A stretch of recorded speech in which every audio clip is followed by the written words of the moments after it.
So, folks, we are excited to have Dr. Sharada Rao join us again, and this time we are not doing a single episode but a whole new series on some of the most important and unspoken topics in the world of mental health slash mental wellness. She is a top corporate leader, an author, and an effective altruist in progress. And Dr. Sharada has been a blogger regularly on mental health related topics on social media, especially on LinkedIn. And today she wants to extend the reach with a new series on mental health covering the topics of ADHD, anxiety, depression, and comorbidities. So here's an early disclaimer. So, folks, we at TGV aim to increase awareness on various topics, and no offense is meant to anyone globally. And this is to share empathy on how to overcome this condition and hope this helps make a difference to many people's lives. And if we look at the statistics, there are over 970 million people across the globe who are prone to some or the other mental wellness issue. And this is our small effort and tiny drops with just one aim: improve the awareness to silent people who experience mental health challenges alone. And before we get into the first topic as part of this series, ADHD, let me welcome you all. Hearty welcome to TGV, the Guiding Voice podcast series, where we embark on transformative conversations for a better future. Folks, we want to simplify and amplify your journey to success. I'm your host, Naveen Samala, dedicated to making the world a better place by bringing you wisdom through valuable discussions with experts designed to simplify and amplify your success. And you have noticed one thing: we are not doing rapid fire rounds as part of this series, just to make sure that we bring you precise content in as less time as possible. And thank you so much for tuning in. And Dr. Sharda, hearty welcome to the Guiding Voice, and thank you so much for being part of our journey, and thank you for committing to do a series on mental health slash mental wellness. I'm super excited about this series. And how are you doing today? Hi, Naveen. Thank you for having me. Likewise, I'm doing good. I shall quote unquote, repeat the disclaimer. This is definitely an awareness series. Mental health has been very important to me for a very long time, and I wanted to start with that disclaimer. In most parts of the world, it is a stigma, even, and so a lot of people don't admit to it. It's a sort of a personal and a professional coming out of sorts, if I may use the word carefully. So this is the, I think, opening statement I would like to begin this with. I also want to begin with candid question to the entire world. I was recently diagnosed with ADHD, and I have been interested in mental health for a very long time. However, with ADHD, I think a lot of people in the world get an adult diagnosis. And so I have been one of them. I have worn the shoes. It is a very tough journey, take it from me. But at the same time, it is not impossible to deal with it. I have, since I have succeeded and I'm continuing to succeed despite this, I think I know it firsthand. So I will like to open with that. Amazing. And first of So, all, thank you so much for being so open and candid about your own experience. And it takes a lot of courage to share in a public forum like this. And on that note, let's begin our conversation. So, could you summarize to us what is this ADHD? So I think ADHD, first off, is somewhat of a misnomer because it's a neurological condition that affects how people think, how they focus, and how they control their impulsivity. This is about how your brain is wired a little differently, and a lot of people they're not comfortable with the word disorder, and so while admittedly this requires a method of management, I want to say that it is not a put down, okay? It is debilitating. So these are two statements that both exist. And at the same time, I want to say that acceptance of this needing support is foremost as well. First, self acceptance. If you're diagnosed as a child, then the parents have to accept, the family has to accept. So I think that's a very key word that I want to begin with. And people have succeeded in life tremendously, let me reiterate. And early years, there was no literature. There was no how to in terms of sharing, and in terms of today, if you look at it with Gen AI, there's a lot of content with social communities, patient communities openly sharing. So a lot of adults share, and so this is a very very manageable condition, takes a lot of work. So there are three main types of ADHD. So predominantly, the first one is inattentive presentation. This type is characterized by trouble focusing and trouble following through on tasks, and just running a normal day. It takes a lot of effort and time, and this is inattentive ADHD. The second type is hyperactive impulsive presentation, and this is what I have. Individuals are, very fidgety. They talk a little differently. They use gestures. They struggle with waiting their turn. And as a youngster, today with my diagnosis, it makes a lot of sense to me because I would interrupt a lot while people are talking.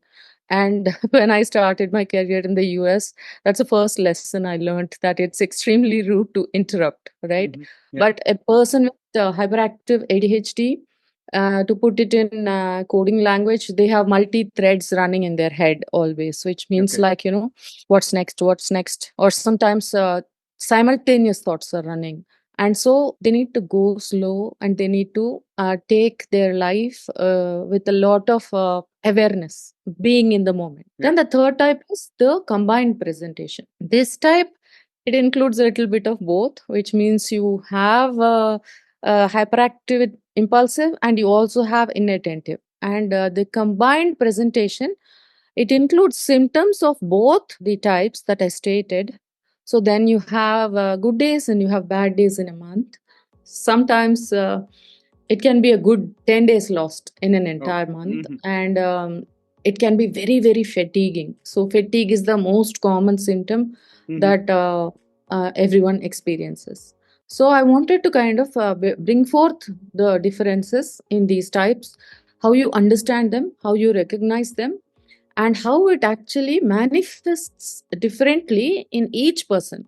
So it's like a customized snowflake. Each person has their own experience, and so you have a lot of sharing that requires to happen. I got it. And how does this ADHD impact someone's daily life? So living with ADHD can present many challenges on a daily basis. Sometimes one is difficulty with maintaining focus, difficulty with maintaining time efficiently, and the productivity of a day, organizing your day fundamentally, or just organizing your day in terms of a routine. And then there are mood swings, which is in medical terms an emotional dysregulation.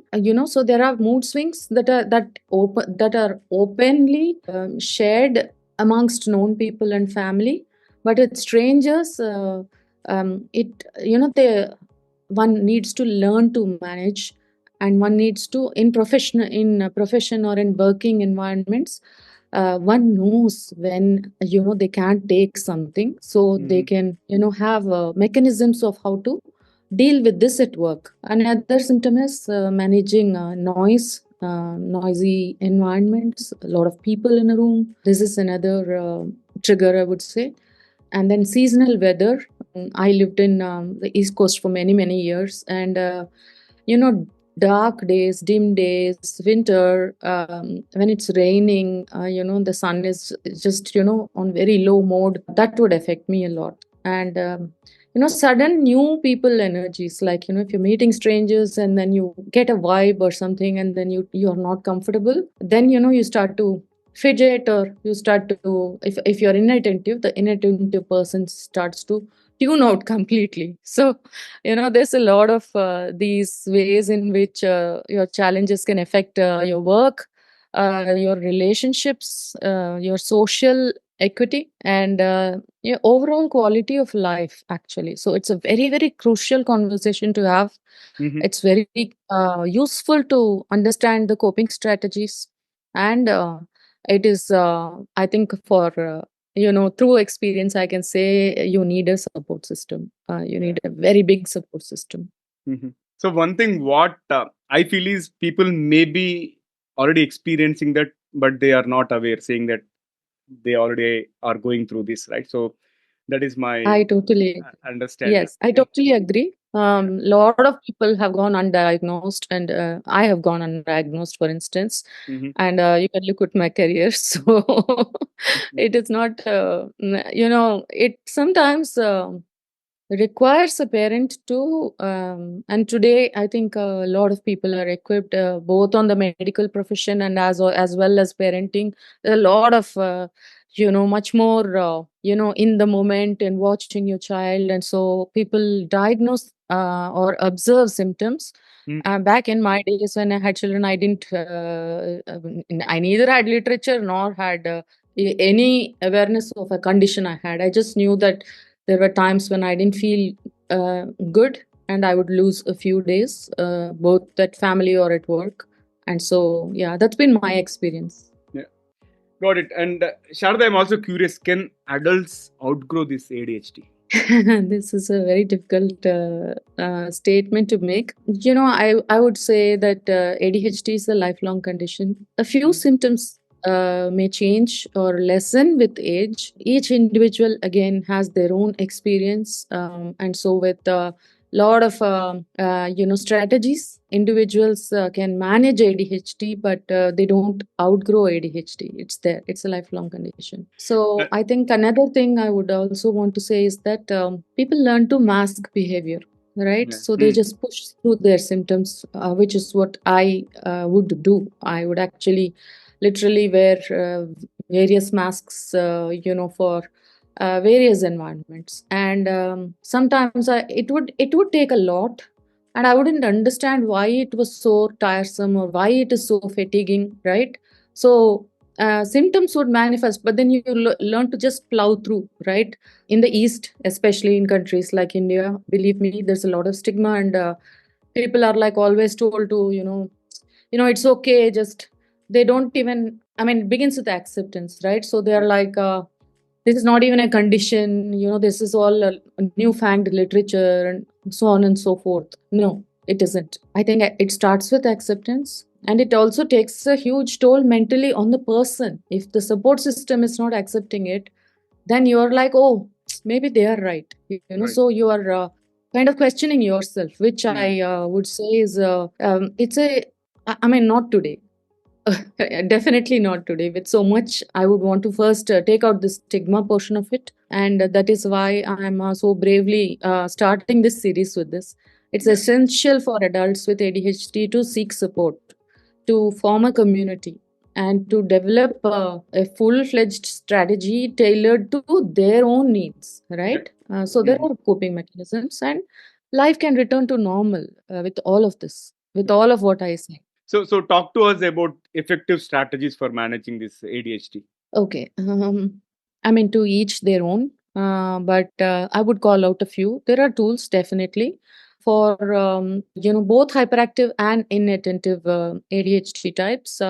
Creating structured routines help. They help a lot.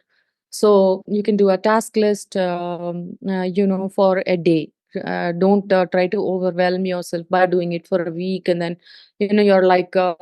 Just overwhelmed by looking at it and saying, oh my God, I have so many things to do. And this is a very common internal response that happens.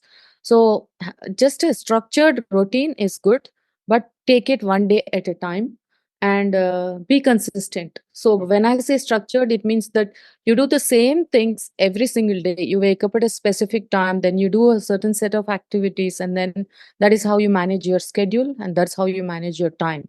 And then let's say you go out to work, and so then you set out at a specific time, right? Regardless of and then honestly, it's like muscle memory, right? You Yeah. definitely, it helps.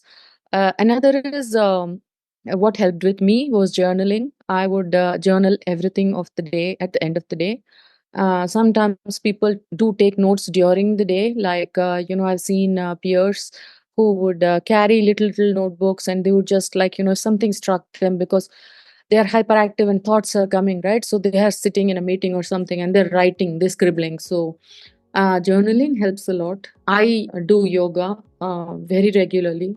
There are many types of yoga, but somatic yoga, which is like it's a very available, free, and it's the most effective for me. It was very good for hyperactive ADHD, and I think that helps. That's another very good tool. Then you need copious amounts of silence, right? A lot of quiet helps. Walking helps. A lot of people walking, trekking in the woods, just listening to nature, chirping of birds. All of these are, very calming tools. And I don't think I can help but say that there are a lot of AI apps as well today. There are Fitbits. There are a lot of devices that can track your day, your sleep time, your alarms, your alerts, and so you can keep on track. It isn't such a humongous task. Um, and then therapy helps, right? So it's a combination strategy. So let me again stress that it's not a one size fits all, right? So there is therapy, there's meditation you can do, all of the above that I stated, right? Yeah. Definitely, I think a combination is something that would work. Did you have anything else in specific you wanted to know? No, I could add. one thing, in case if you are managing, right? Is it kind of does it involve just a combination of strategies, or do you have one size fits all approach? I don't think it's a one size fits all at all. Like I Mm-hmm. use the word snowflake very carefully at the Right. beginning, right? Yeah. Not no one in no snowflake is alike. It's the Right. same. Mm-hmm. So some would need exercise on a daily basis. I have known people who walk above 5 miles to 10 miles a day just Right. to because they have so much energy, right? Then cognitive behavioral therapy or CBT, as it's commonly known, is another strategy, and I use this. I also use walking, but not like to that extent. CBT for me is like, let's say I'm having too many thoughts. Then I'm also a Reiki healer. I'm a Reiki master actually.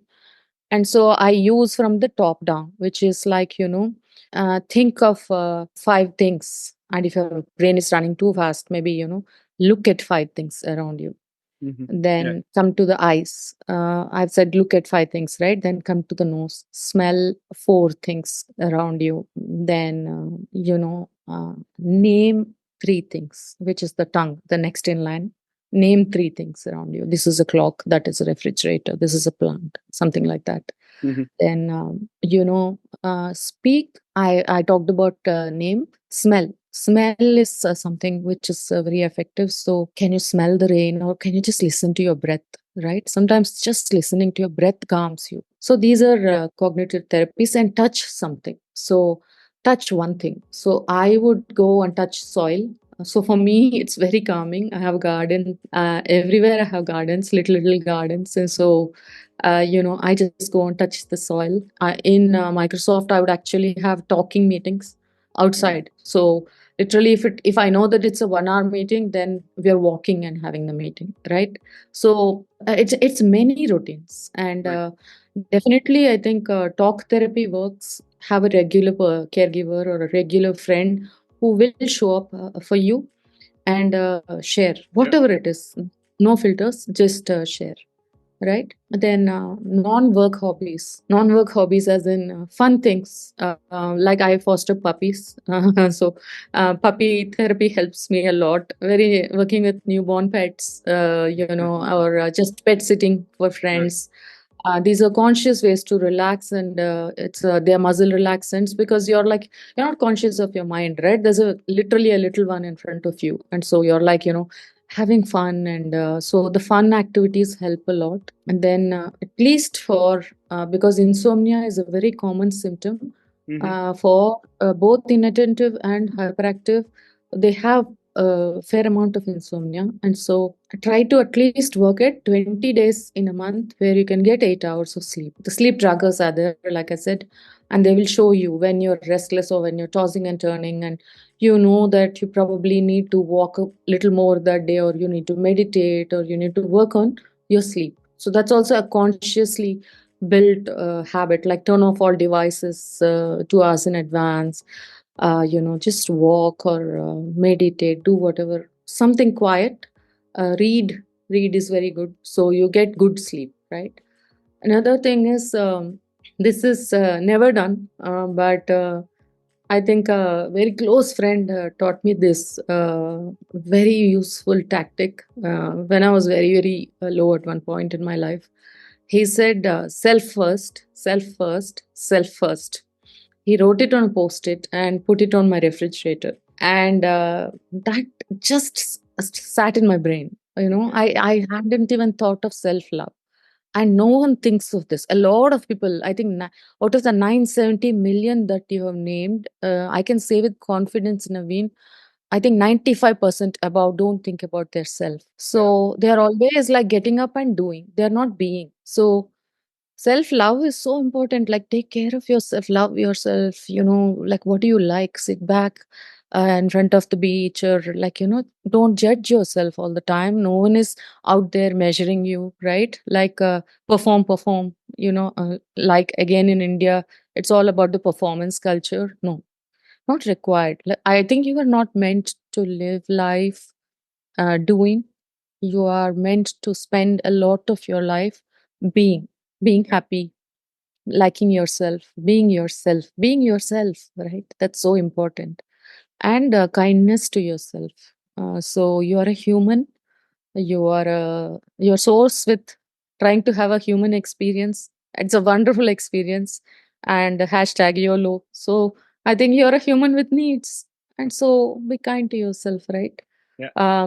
Have friends, have a lot of music, Yeah. smile a lot, take life one day at a time. I think these are the strategies I would say, that minimize impact. So YOLO, you live only once. I think that is the most resonating Absolutely. point. Great mention. Yeah.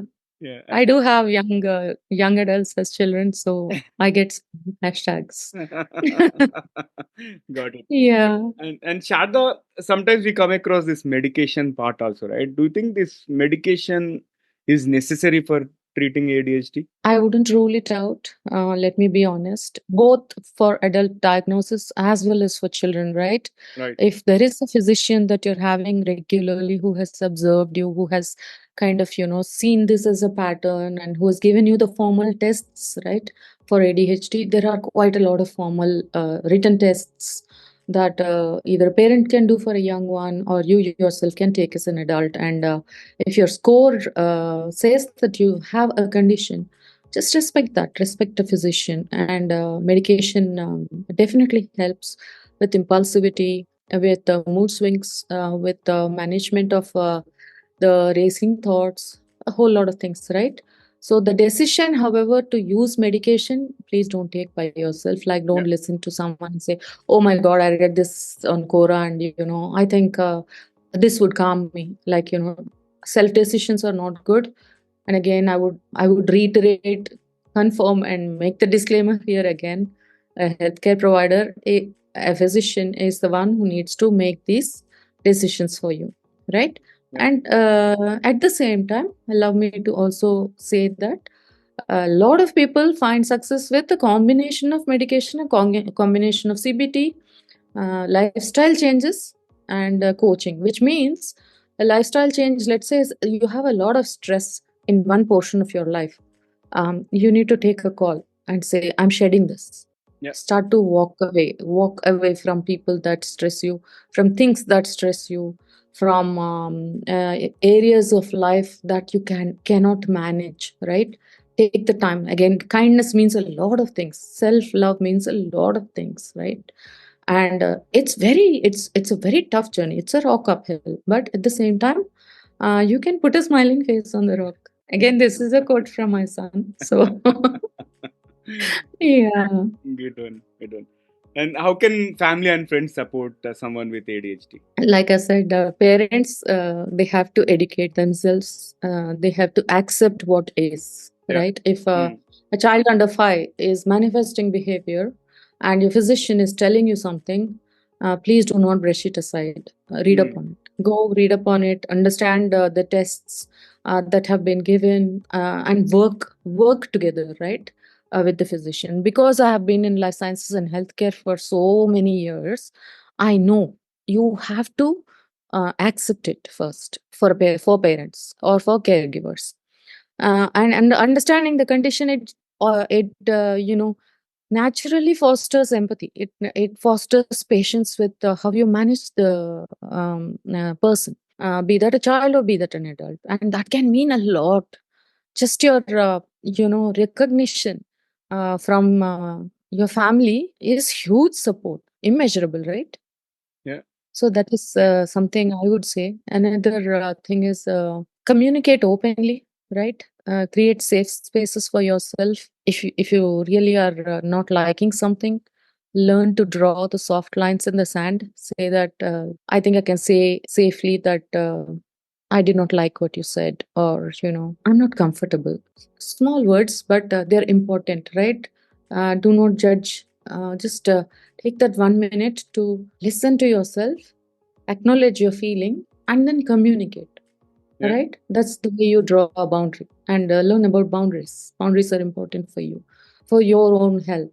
For caregivers, I would say, please offer practical help, like make lists, visible visual aids, flashcards. Sometimes very gentle. If the person is a teenager, then you very gently remind them in Telegram or WhatsApp, whatever, through a message, right? Time to hydrate, time to have food, or something like that. Very gentle reminders. Just watch out for mood swings. Suddenly you might see a person go quiet, or you might see a person, like, get up and start to walk around, and then you're like, okay, so something has shifted, right? Energy Yeah. has shifted. So watch for fatigue. A person will not want to even climb out of bed. This is the truth. And so there is inaction for a major portion of the day, and then there's no point in like law you know uh, making a scene, or like loud actions at that time. Be kind. Just be kind. Handle it. It's a bad day, it's a bad day. It's a bad week, it's a bad week, Yeah. right? So this is a challenge that I would want to definitely put on the table. And therapy always helps. Therapy has helped me. And a lot of aids have come to me from my own therapist, a very very kind person. And now there are free therapy avenues. So earlier people couldn't afford therapy. Now there are a lot of free apps that are available, where talking therapy is there. There are therapy avenues.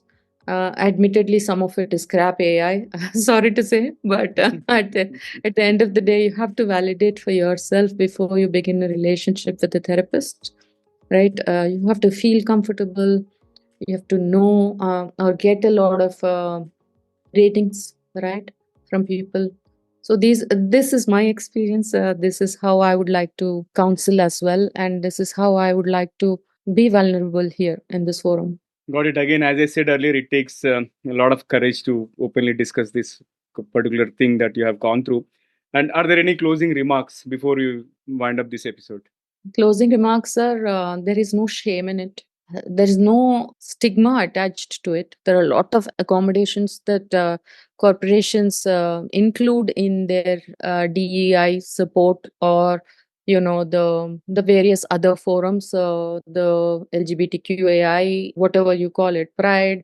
But there's a lot of formal mechanisms in which non-judgmental support is offered, be that school, be that work, be that family, Yeah. right?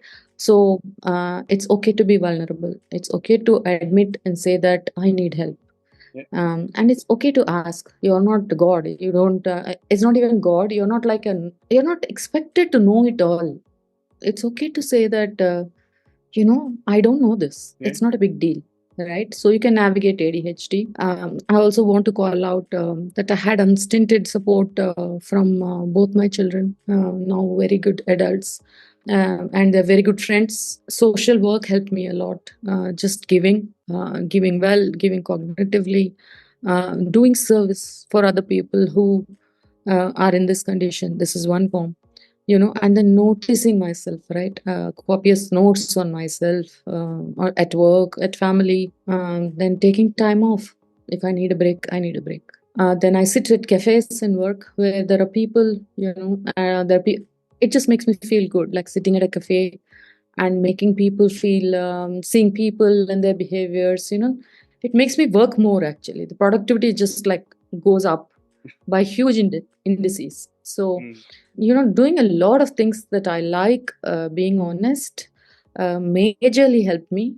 And at one point, I would always have 4 or 5 devices at the same time. I would look at phone. I would have a Teams call happening. I would be, looking at my notes. Then there are post-its sitting on across my wall. So as a leader, I found it so difficult to be vulnerable. And this behavior started manifesting a decade ago. And I was at Microsoft.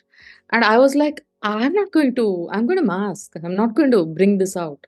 But when I did finally get a diagnosis, and this just happened last year, Mhm. I learned so much. I did so much more. I wrote a book. I learned how to manage my condition. I healed it tremendously. So count your wins. Small wins are good. Big wins are even more good. Most importantly, right is right. Wrong is also right. Right? Everything is acceptable. This is the greatest way to eliminate self judgment and not flinch. So every time you make a mistake, no need to beat yourself up. It's eventually all completely okay. Once you walk away from things or people that you cannot manage, each time it is an accommodation where you are taking the self first, right? You are taking first place in your list. Yeah. This is an epiphany. This is an epiphany for everyone, including myself. Loads of love and see you in the next one. Thank you so much. All right. Thank you so much for such a open-hearted conversation, and I thoroughly enjoyed it. And looking forward to the next topic. And I really appreciate you taking time out of your busy schedule and making it today. So, Sharda, I look forward to the future conversations in this series, and have a great rest Thank of you the day. so much, Naveen. Thank you so much. Thanks, everyone. All right. So, friends, that was our episode with Dr. Sharada Rao on ADHD. And this is the first part as part of the TGV Mental Wellness / Mental Health series. You may refer to show notes or the episode description for tips on what would be the ideal day for someone with ADHD. And before we wind up, we have a quick request for you. In case if you haven't already subscribed to the Guiding Voice podcast, please subscribe to us from wherever you have tuned in. In case if you have tuned in from YouTube, I request you to hit the subscribe button and also the bell icon. And if you are listening to this on Spotify or Apple Podcasts, request you to follow us there and also provide your rating and review, because your rating and review will help us reach wider audience. And subscribing keeps you updated on new episodes. Also, if you have enjoyed the conversation and found it useful, request you to share with at least 3 of your friends or colleagues who would also like TGV, the guiding voice to spread the knowledge and help others grow just like you. And folks, we are not doing trivia today as part of this series. We won't be doing I think trivia and single I will rapid add fire. just one small trivia. You said Yeah. three. I think I'm being very ambitious because we have millions who are suffering. So I would say share to 3 groups. Hashtag 3 groups, please. That would be good. That's Good my one. trivia. Good one. Thank you. Thank you. And folks, we would love to hear from you. So do not hesitate to share your ideas, feedback, topic recommendations, and most importantly, guest speaker suggestions either through our social media platform, or you can also email us at theguidingvoiceforyou@gmail.com. 4 as in digit 4 and you as in letter U. And let's create content that resonates with you. I'm your host Naveen Samala, a lifelong learner. And my goal is to have impactful conversations that simplify and amplify your life's success. So until next time, take care, stay inspired, and remember the future holds great things because the best is yet to come. Goodbye for now. See you in the next episode with another amazing topic. Bye bye.